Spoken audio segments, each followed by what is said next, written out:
Hey there, thanks for tuning into the Buck and Eric podcast. I'm Buck. And I'm Eric, and today we're talking about the importance of knowing what you want and asking for it.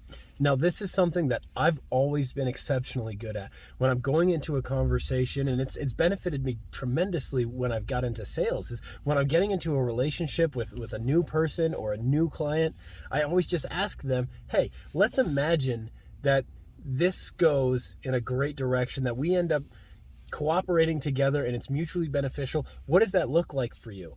And then I lay out what that looks like for me. I tell them, hey, I hope to earn your business, and I want to be the business that you refer to your friends and your family and your loved ones. And then they lay out that criteria, and I'm able to just see, these are the steps I need to meet in order to earn this job and earn their referral. And then I go out there and I do everything I can to live up to that and commit to it. And then almost all of the time, you can then say, hey, remember when we had this conversation and I told you if I did these things, I'm hoping to get this out of it?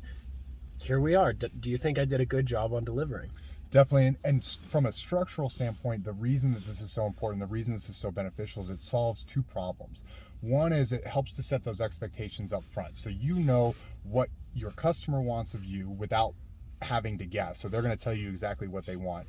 By them telling you too, you can also hold them accountable to their expectations of you. So if they say, I wanted this or I wanted that, you can say, well, we talked about that and maybe it was unclear. How can we address this now?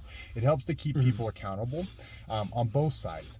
The other aspect with this is transparency. By getting it out in the open right off the bat, exactly what their expectations are and what your expectations are, it opens that line of communication so that you can both be very honest about what you guys are looking for from that experience. And by having that transparency, it's going to build that trust, because they're not going to say, what is he hiding from me? What is he really trying to angle at? If you come at him or come at your client and you say, I want to work with you, I want to do really good work for you, but I also want to use you as a referral source, they're going to say, I understand that. That makes sense. But if you try and beat around the bush, or if you're maybe not as direct about it, even if your intention is to be honest and transparent, it's going to come across as disingenuous and kind of shaky. So it'll hurt your cause there. When you're in sales, people know you want something. So sometimes, even if you just try to engage in those soft touches where you just have light banter, they're still going to be thinking to themselves, what do they want out of this? Is this genuine or this a ploy?